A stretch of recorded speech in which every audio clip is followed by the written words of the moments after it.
OCO. In the Cherokee language, OCO is hello. My name is Michael Tulip Meadows. Welcome to Tribal Insight. Through the bloodline, I'm a Cherokee Indian out of the East. I come here to share the culture and the heritage of our people, to spread the news of love and compassion to all, to touch the hearts of many. I was born in Los Angeles, California, so I'm a native of this state of California. We moved out of this state when I was only 11 years old and moved to West Virginia, where there I graduated from high school and started my journey. But at the age of 24, the dark spirits attacked me and took away my sight. Many people has asked, why would the Creator take your sight? What did you do wrong? And I told them it was not the Creator, but the dark spirits that dwell among us on this land. But what they did not know, by taking away my earthly sight, that it would open up my spiritual sight. I cannot see the outer shell of people, but I can look into their hearts, and I can see the arrows of sorrow that has pierced their hearts. By gently pulling them out, I can wipe away the tears and start healing the heart and give them back what they long for: strength and happiness. Because as we get older, have children, we always have to think positive, because we shed down to the kids, to our children, and we want them to have a strong heart and strong beliefs, no matter what path they choose to walk.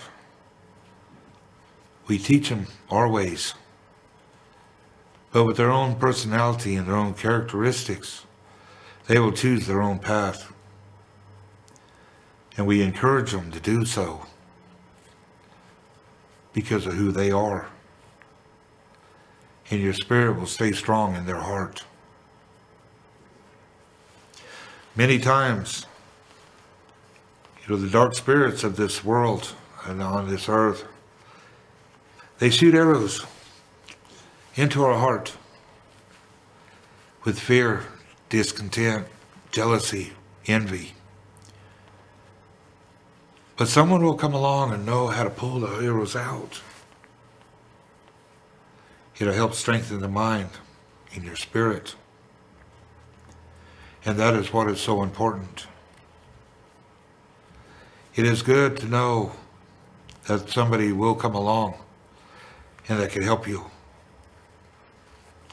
And that's what this program is made for, is so that we can reach out to many people and help them on their journey.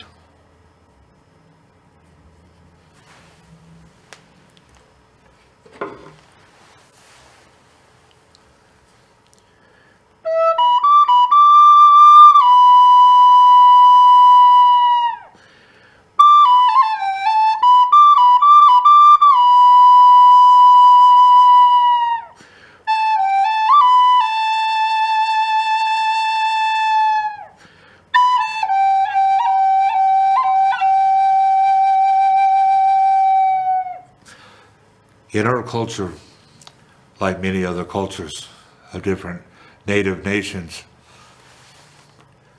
we use stories to illustrate the troubles and trials that we go through in life. When people look at the leaders and say they're not doing nothing, we have to remember the story of the frogs that lived in a pond way back in the forest. For they had a chief that was a log that laid at the bottom of the pond. And they felt he'd done nothing. And it discouraged them. And so they got together one night and had counsel and decided if they could find someone else, another animal, to be their chief, the many animals of the forest would come to their pond and talk highly of it, drink of their water, and stay around. And so they decided that night that they would look for another chief and get rid of the log that laid at the pond and done nothing. And one day a beautiful bird came to their pond, and they said to themselves, "Oh, look at this. What a beautiful bird. If we had a chief like that, then many animals would come to our pond and drink from it and stay. And they would go out into the forest and talk about our pond and how beautiful our chief was." And so they went to the bird and said, "Our chief is a log at the bottom of the pond and does nothing. We would be honored if you would become our chief." Well, the bird agreed to it. And within 2 days, there was no more frogs, because the new chief, was a blue heron, and blue herons love to eat frogs.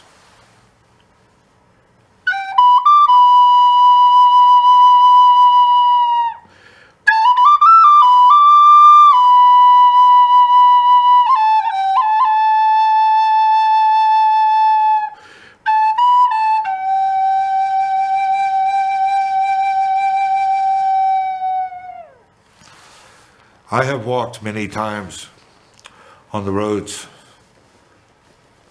from Weed, California to Dunsmere, California, and Mount Shasta. Talked with many people, touched their hearts with my words, and dried away the tears that fell, and let them know that the healing will begin. Because that's what it's all about. To have love and compassion for all people. And they see it. They can hear it. And it touches them in ways that helps heal the heart. My people come from the east, Cherokee, which is known as Cherokee, the Cherokee people. In October of 1838 to April of 1839, Andrew Jackson went to the Congress and decided to remove the Cherokee from their land, send them west. Over 5,000 of our people died on that trail. But when the elders looked to the west and they seen the dark clouds, they knew it was a bad omen. And so they took cloth and ripped it and tied it to their shirts. That is today how we have the ribbon shirt, because they knew by taking their culture and their heritage with them that it would not be lost. And as they looked to the west, with tears in their eyes and with heavy hearts, they sang a song that the whole nation sang while they walked. It was Amazing Grace.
At night, when we look up to the stars,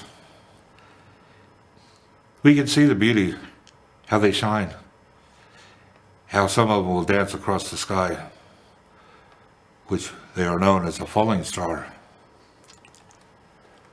But when we look up into the sky and we look at all the stars, we gaze up there and wonder, how is the stars placed in the sky? Well, when the Creator had created all living things, He looked at the sky at night and it was dark, full of void. And He thought to Himself, I will go to the Great Lakes, take the crystals off the waves, and I will put them in the sky in a fine pattern, just like the pattern on my beaded belt. And so the next day he had walked that morning to the waters, the Great Lakes, and he gathered all the crystals from the waters and put them in a gunny sack and went to the highest mountain and thought to himself, I will stay here through the day, but at night I will place these crystals up in the sky in a fine pattern, just like the pattern on my beaded belt. And so the Creator faded off to sleep.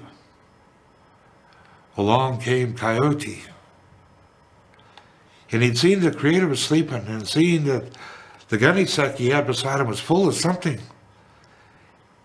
And his curiosity ran wild. And Coyote thought to himself, I wonder what could be in that gunny sack, so full. And so he started sniffing around it. And he wondered what was in it, but he could not get it open. And so he slowly drug it away from the Creator and started shaking it. And when he did, the gunny sack busted open and it scattered all of the little crystals up in the sky. And the Creator woke up and he looked up at the sky and he'd seen that all the crystals that he had gathered up are now just scattered across the sky.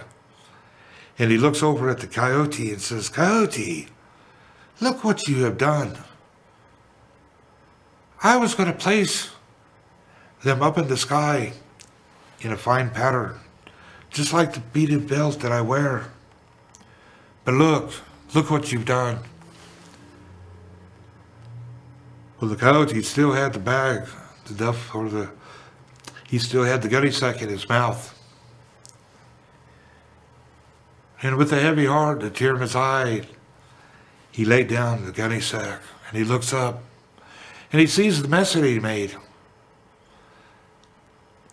And with a heavy heart, he sings, ooh,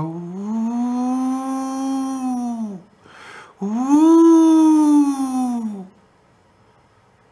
And to this day, the children of that first Coyote, at night they look at the sky, they see the mess that he had made, and with heavy hearts, they also cry out, "Ow!"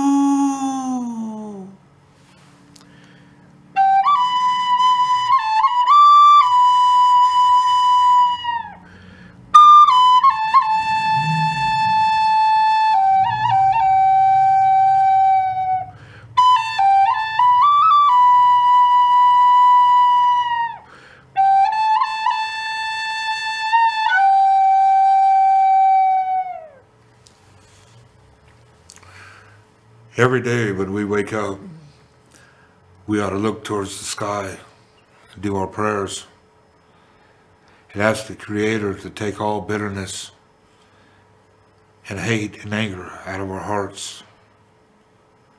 We do this even before our children get up,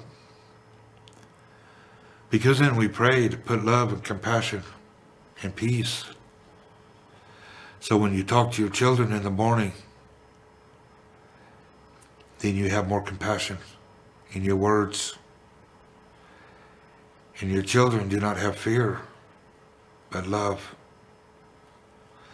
It is important that we talk to our children and others around us with compassion peace and love in our heart. Because with words, we can heal or we can kill. We can uplift or destroy. So we have to watch what we say to our children and others around us. If somebody makes you angry, then just stop, take a deep breath before saying a word. And say words with compassion back to them. Because it does not feed the fire of anger that they have in their heart. And that's what we need to learn and teach. Because that's important. When we walk by a tree, stop. Put your hand on it and say thank you. Thank you for being you. You give us warmth and shelter. You give us oxygen. Shelter for the birds, the animals of the trees, the smallest insects. And when the tree sacrifices its life, out of the heart of that tree, the native flute is made. And when it is handed to you, you hold it as gentle as you would an infant child. And you give it the breath of life. And the flute will sing. And as it's singing, your fingers will dance across the holes.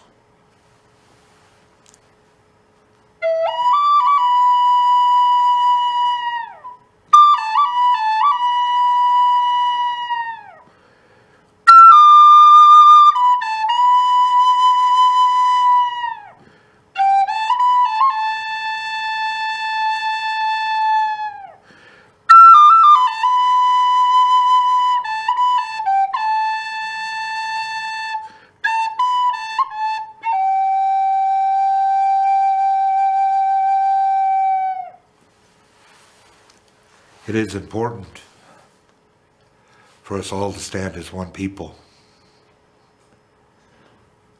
just like the trees in the forest.